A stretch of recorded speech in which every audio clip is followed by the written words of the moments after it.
Hello once again to the Blues Talking Memo. Students, today I'll be talking about the Convention of Materiality. What is the Convention of Materiality? This is the second convention under the accounting conventions, which are basically the subheading of accounting principles. Today we'll be talking about the Convention of Materiality. What is the materiality? Basically, we can assume two things from the word materiality. One, first of all, is the material aspect of the business transaction. Of course, only the material concepts of the business transactions are recorded in the financial statements, and that is also the materiality. But there is another aspect of the materiality which is more suitable under this situation in the convention of materiality. That is, only that information is recording in the financial statements which is more material. Material regarding any particular event, or regarding recording of any particular asset, or regarding posting of any particular account. What is materiality? First of all, materiality is as opposed to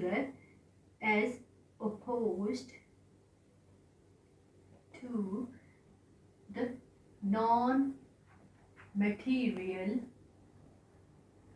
or insignificant events. The events which are significant.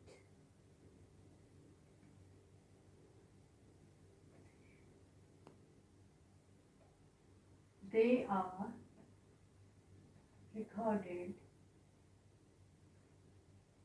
in the financial statements.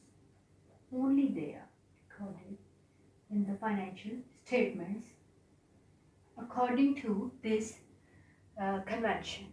This principle of materiality says that as opposed to the non-material or insignificant events, only the events, financial events which are more relevant, which are more significant, which are more important, they are recorded in the financial statements. Only they should be recorded basically in the financial statement.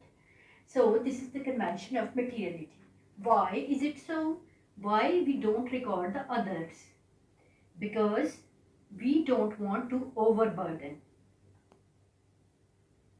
the financial books or the books of accounts. So in order to avoid of overburdening the financial statements, the material things are only recorded in the books of accounts. So this is one aspect. What's the next point? What is material? What is material? Oh, well, it's the matter of judgment. The matter of judgment of accounts. And also it depends on the level of the company,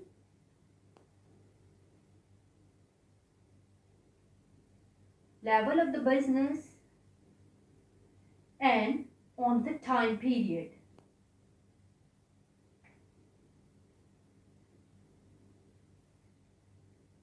I'm sorry, there is very less space left. I've written it here.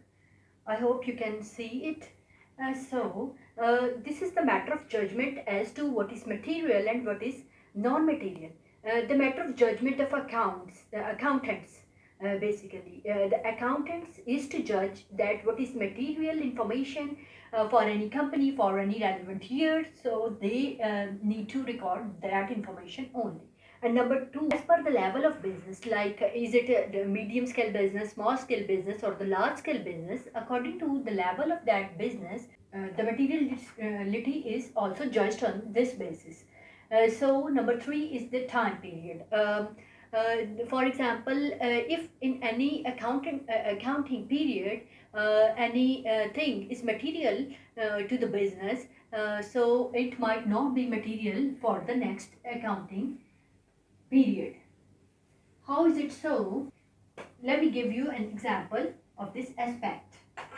Suppose there is a large scale company ABC Limited and there is a small scale company Star Limited company. Let's suppose there are two buildings basically of this company and this company. There are buildings of these two companies in an earthquake ridden areas. So after the earthquake, these companies, fight with the insurance companies, and at the end of the day, the insurance company says that we won't cover. Of course, we won't cover the natural disasters. The buildings are destroyed due to the natural disasters. So these two companies, declared the loss, extraordinary loss. Let's say it is 10,000 rupees for both these companies. So this company ABC Limited has the net income of 10 million rupees. And this company, that is the small scale company, it has net income of, suppose we could say only 50,000 rupees. So here this is the, as we compare this figure with this figure, this is only the 1%. This is only the 1% of this figure. So it is immaterial to record in the accounting books of ABC Limited this extraordinary loss of the building by destroying of the building. But as in case of the net income of this Star Limited company, which is 50,000 only, this is the material thing. So the accountant, while preparing the financial statement of this company, the Star Limited one, he would take into consideration this amount and he would declare it in the financial statements of the company. So this is an example of level of business, and of course in 1 year, if anything in 1 year is material, that might not be material in the other thing. Let's take an example of miscellaneous expenses in accounting. Suppose in any 1 year, the miscellaneous expenses, which are too much as compared to which they normally should be, they would be taken into the consideration while considering the material thing in the books of accounts, and they would be mentioned and by further categorizing of those expenses. And but if usually in the small scale companies, the miscellaneous expenses are controlled, and they are accountants tend to spend money in the more sensible way, and they try to save the more amount, so that would be immaterial for any accounting year, for any normal accounting year, of course. So this was the concept of materiality. So the accountants need to be material while making judgments according to this convention of materiality as to what to record and what not to record in the books of accounts. I hope this is clear to you students. So please share this video with your fellows who might benefit from it a lot. And also like it.